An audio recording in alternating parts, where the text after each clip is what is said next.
यदि आप जीवन में सफलता पाना चाहते हैं, परेशानियों से जल्दी छुटकारा पाना चाहते हैं, तो अपने परिवार के संस्कारों को कभी ना छोड़ें।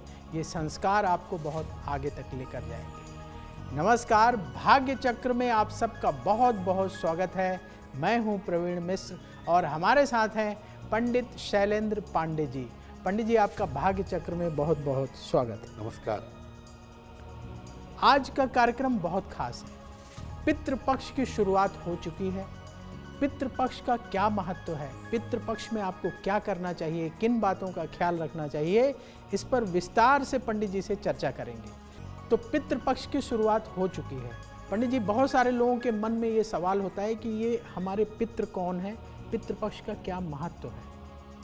पितृपक्ष का आरंभ हो चुका है और आज हम आपको बताने जा रहे हैं कि पितृपक्ष होता क्या है, पितृ कौन होते हैं। देखिए, हमारे परिवार के जिन पूर्वजों का देहांत हो चुका है, सामान्यतः उनको हम पितृ मानते हैं।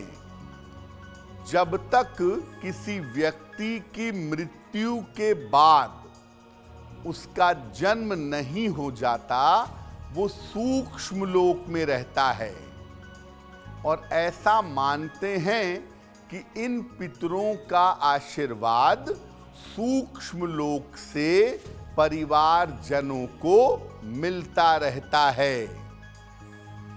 पितृपक्ष में पितृ धरती पर आकर अपने लोगों पर ध्यान देते हैं और उनको आशीर्वाद दे करके उनकी समस्या को दूर करते हैं। पितृपक्ष में हम लोग अपने पितरों को याद करते हैं और उनकी याद में दान करते हैं, पूजा उपासना करते हैं और धर्म का पालन करते हैं। यानी पितृपक्ष के दौरान जो हमारे पितृ हैं वो सूक्ष्म रूप से धरती पर मौजूद रहते हैं, हमें आशीर्वाद देते हैं और पितृपक्ष में हम अपने पितरों की आत्मा की शांति के लिए रोज उनको जल देते हैं, निर्धनों को दान करते हैं और अपने पितरों की आत्मा की शांति की प्रार्थना करते हैं। इस बार पितृपक्ष 18 सितंबर से आरंभ हुआ है और ये 2 अक्टूबर तक रहेगा। पितृपक्ष के दौरान हमें क्या करना चाहिए, क्या नहीं करना चाहिए, ये सवाल भी बहुत लोगों के मन में होते हैं। पंडित जी, आज की जो युवा जनरेशन है वो कई बार नहीं समझ पाती कि पितृपक्ष में क्या करें, कौन से नियम हैं जिनका ध्यान रखें। तो क्या ऐसे नियम हैं जिनका ध्यान रखना बहुत जरूरी है? पितृपक्ष में कौन से कार्य किए जाते हैं और किन प्रक्रियाओं का, किन प्रोसेस का पालन किया जाता है। देखिए, पितृपक्ष में हम अपने पितरों को नियमित रूप से जल अर्पित करते हैं और ये जल देते हैं दक्षिण दिशा की तरफ चेहरा करके। दोपहर के समय ये जल दिया जाता है। जल में काला तिल मिलाते हैं और हाथ में कुश लेकर के ये जल पितरों को दिया जाता है। जिस दिन पूर्वज के देहांत की तिथि होती है, उस दिन अन्न और वस्त्र का दान किया जाता है और पितरों के देहांत की तिथि पर किसी निर्धन को भोजन भी कराया जाता है। उसे अन्न का, वस्त्र का दान किया जाता है और जिस दिन आप अपने पूर्वज के लिए ये दान करते हैं, उनके मृत्यु की तिथि पर उस दिन से पितृपक्ष के कार्य समाप्त हो जाते हैं। तो याद रखिए कि आप अपने पितरों की आत्मा की शांति के लिए दान करते हैं, धर्म का पालन करते हैं और इसी से उनकी आत्मा को शांति मिलती है। पितृपक्ष में आप श्राद्ध और तर्पण करते हैं, लेकिन श्राद्ध करने का, जल अर्पण करने का अधिकारी कौन होता है? पंडित जी, शास्त्रों में बड़े नियम बताए गए हैं कि कौन अपने पूर्वजों का श्राद्ध कर सकता है। तो कौन कौन होते हैं इसके अधिकारी जो श्राद्ध तर्पण कर सकते हैं? पितरों के लिए जल दिया जाता है पितृपक्ष में। उनके देहांत की तिथि पर उनका श्राद्ध किया जाता है। तो पितरों के लिए जल कौन अर्पित करेगा या श्राद्ध कौन कर सकता है?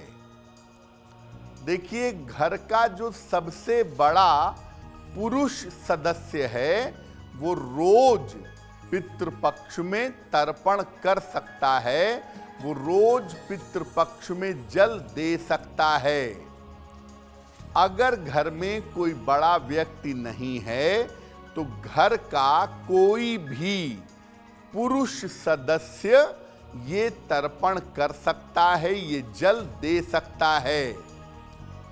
पौत्र भी तर्पण कर सकता है, यानी बेटे का बेटा, और नाती यानी बेटी का बेटा भी तर्पण और श्राद्ध कर सकता है। आज के समय में बहुत सारे जगहों पर स्त्रियां भी तर्पण और श्राद्ध करती हैं अपनी परंपराओं और अपनी मान्यताओं के अनुसार। देखिए, तर्पण जब भी करिए, जल जब भी दीजिए, अपने पूर्वजों को, अपने पितरों को इस बात का ध्यान रखिएगा कि पितृपक्ष की सावधानियों का पालन किया जाए। पितृपक्ष के दौरान आप क्या करें, क्या ना करें, कौन सी सावधानियां हैं जिनका पालन करना जरूरी है? तो पंडित जी से समझते हैं। पंडित जी, ऐसी कौन सी सावधानियां हैं जिनका पालन करना बहुत जरूरी है? पितृपक्ष में आप जल अर्पित करेंगे, आप तर्पण करेंगे, उसमें किन किन सावधानियों का पालन करना जरूरी है? देखिए, पितृपक्ष में दोनों समय स्नान करके अपने पूर्वजों को, अपने पितरों को याद करना चाहिए। दोनों समय जल दें तो बेहतर है, अन्यथा दिन में जल दें और शाम को उनके समक्ष दीपक या धूप बत्ती जलाकर उनको याद करें। कुतप वेला, मध्य दोपहर का जो समय है, जिसको कुतप वेला कहते हैं, इस समय में पितरों को तर्पण देना अच्छा है और इसी समय में पितरों के लिए जल देने का विशेष महत्व है। तर्पण में कुश और काला तिल ये जरूर प्रयोग करेंगे। इनके साथ तर्पण करने से विशेष फायदे होते हैं। जो कोई पितृपक्ष का पालन करता है, नियमित रूप से अपने पूर्वजों को जल देता है, उसे इस अवधि में पितृपक्ष में केवल एक समय सात्विक भोजन ग्रहण करना चाहिए और पितृपक्ष में सामान्यतः सात्विक आहार ग्रहण करना चाहिए। प्याज, लहसुन, मांस, मदिरा इत्यादि का प्रयोग मत करिएगा और जहां तक संभव हो सके दूध का प्रयोग कम करिएगा। वैसे भी आश्विन के महीने में दूध का प्रयोग कम करना चाहिए। पितरों को हल्की सुगंध वाले सफेद फूल अर्पित करने चाहिए। बहुत तेज सुगंध वाले फूल अर्पित ना करें। और दक्षिण दिशा की तरफ चेहरा करके पितरों को तर्पण करें, उनको जल दें और उनका पिंड दान करें। पितृपक्ष में रोज 2-4 श्लोक या 1 अध्याय या जितना आप कर सकें भगवत गीता का पाठ करिएगा। इससे पितरों की आत्मा को शांति मिलेगी। कर्ज लेकर या दबाव में कभी भी श्राद्ध नहीं करना चाहिए।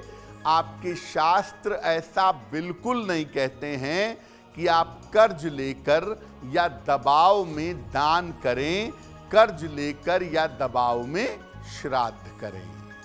एस्ट्रो तक ऐप पर आपको मिलेगा भविष्य से जुड़े हर सवाल का जवाब। डाउनलोड कीजिए एस्ट्रो तक ऐप और चुटकी में जुड़िए इंडिया के बेस्ट एस्ट्रोलॉजर से।